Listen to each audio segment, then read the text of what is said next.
전박 목사의 아침 묵상 2024년 9월 2일 월요일 아침입니다. 오늘은 마가복음 11장 1절로 11절 말씀을 통해서 믿음으로 만든 언약 성취, 이런 제목으로 말씀 묵상의 은혜를 나누겠습니다. 이제 새로운 9월의 첫 주를 맞이합니다. 9월부터 하반기 사역이 시작되는데 중보기도 세미나가 내일 개강함으로써 9월 학기 모든 세미나와 또 사관학교 모든 것들이 이제 개강을 시작합니다. 새로운 시작에 주님의 새로운 기름 부으심이 있기를 기도합니다. 오늘 저는 개인적으로 몸살이 나서 토요일부터 시작된 것을 참고 주일 사역까지 마치고 나니 오늘은 도저히 견딜 수가 없어서 오늘 하루 좀 일정을 취소하고 쉬려고 합니다. 이날 주님 어떤 말씀으로 인도하실까? 오늘 본문은 종려주일로 알려진 사건을 보여줍니다. 예수님은 예루살렘이 가까운 벳바게와 베다니 동네에 이르러서 맞은편 마을에 가서 나귀 새끼를 풀어오라고 하시면서 왜 이렇게 하느냐 묻거든 주가 쓰시겠다 하라. 그리하면 즉시 보내리라 명령하십니다. 제자들이 순종하니 그대로 허락해서 나귀 새끼를 예수님께 끌고 와서 자기들의 겉옷을 그 위에 얹어 놓고 예수님이 타시고 이제 예루살렘을 향해서 올라가시는데 놀라운 장면이 펼쳐지지요. 9절로 10절 앞에서 가고 뒤에서 따르는 자들이 소리 지르되 호산나 찬송하리로다.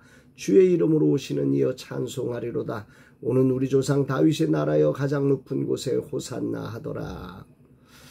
이 말씀은 스가랴 선지자 예언이 성취되는 놀라운 장면입니다. 스가랴 9장 9절에 시온에 따라 크게 기뻐할지어다.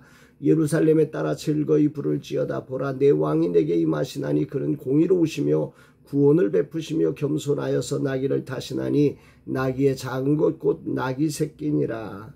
나귀 새끼를 타시고 예루살렘으로 입성하실 것을 스가랴 선지자를 통해서 예언하신 이 장면이 이제 지금 펼쳐지고 있는 것입니다. 아마도 백성들은 자신들이 외치는 이 장면이 그런 의미가 있는지도 모르고 대부분 외쳤을 것이라는 생각을 해봅니다. 자연스러운 분위기에서 그들은 그렇게 하나님의 절대 주권적 섭리를 따라 행동하게 된 거지요. 예수님은 이런 하나님의 주권적 개입을 하나님과의 깊은 교제 속에 아심으로 이렇게 순종해서 예수님은 달려가셨던 것입니다.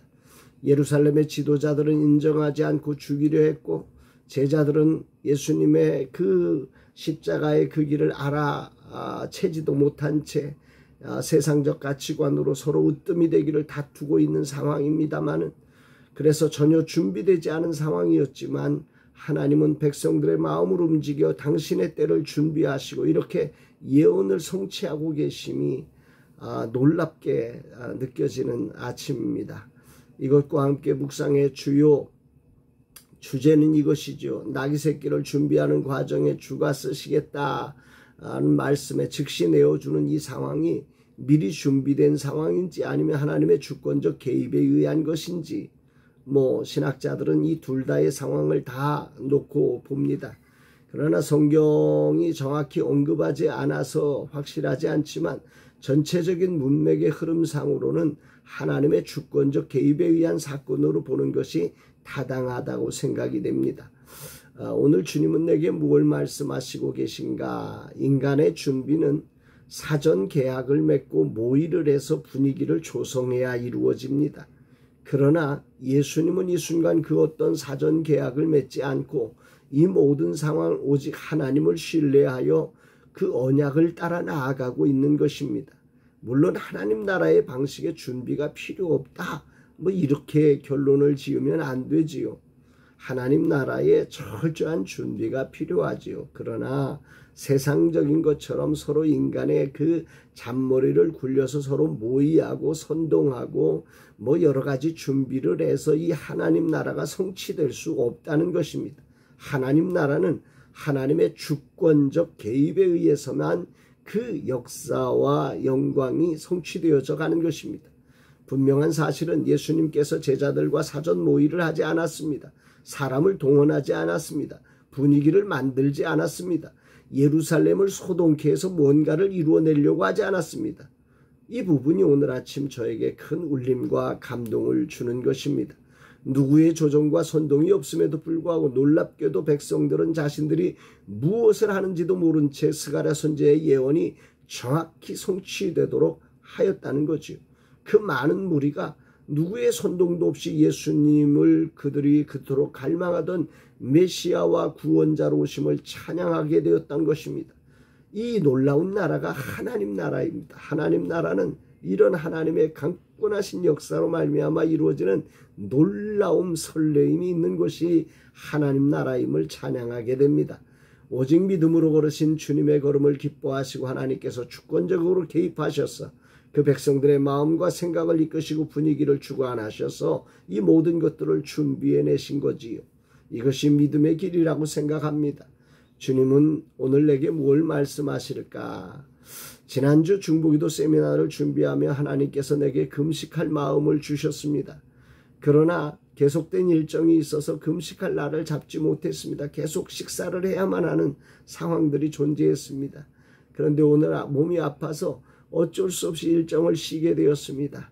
이날 이 말씀을 묵상하면서 내 안에 주님이 주신 마음을 따라 금식할 마음이 생겨납니다. 주님이 주신 마음에 순종할 때 하나님께서 힘을 주시고 내 마음에 감동을 주신 그 뜻을 이루실 것을 기대하며 주님이 주신 마음을 따라가려고 합니다. 주님은 나의 건강을 누구보다 더 잘 아시는 분이시기에 주님을 신뢰함으로 겸손히 주님이 주신 마음에 순종합니다. 하나님께서 주신 마음을 지킬 수 있도록 인도하신 하나님께 정말 감사를 드립니다. 몸이 아파서 오늘 일정을 취소하게 되어서 금식할 수 있는 여유가 생기게 하신 하나님이 얼마나 놀라운지 모릅니다. 주님께 약속을 지키는 날로 삼고 믿음으로 이 하루를 살아가면서 내일 중보기도 세미나를 준비하렵니다. 하나님께서 준비하신 것으로 채워지는 중보기도 세미나가 될 것을 기대합니다. 주님, 앞서 믿음으로 걸으신 주님을 찬양합니다. 우리를 구원하시기 위해 모든 상황이 아니라고 외치는 순간에도 하나님을 신뢰하시며 나귀 새끼를 구하고 타시고 예루살렘을 향하여 올라가신 주님을 찬양합니다. 그리고 그 예수님의 발걸음이 예언의 성취가 되도록 모든 상황을 완벽하게 이끄신 하나님을 찬양합니다. 저도 오늘 부족하지만 주님께 작정된 마음 드립니다. 주님이 주셨던 마음을 통해 이루고자 하신 주님의 뜻이 온전히 이루어지게 하여 주옵소서 고백합니다. 사랑하는 여러분, 여러분들은 오늘 어떠십니까? 오늘 여러분들의 삶의 자리, 하나님을 신뢰함으로 오늘 주어진 자리가 어떠하든 그 속에서 하나님의 거룩한 능력, 주권적인 역사를 기대하고 신뢰함으로 믿음으로 오늘도 걸어가는 복된 날 되어서 하나님의 언약이 성취되어지는 놀라운 날 되기를 주님의 이름으로 축복합니다. 사랑합니다, 여러분.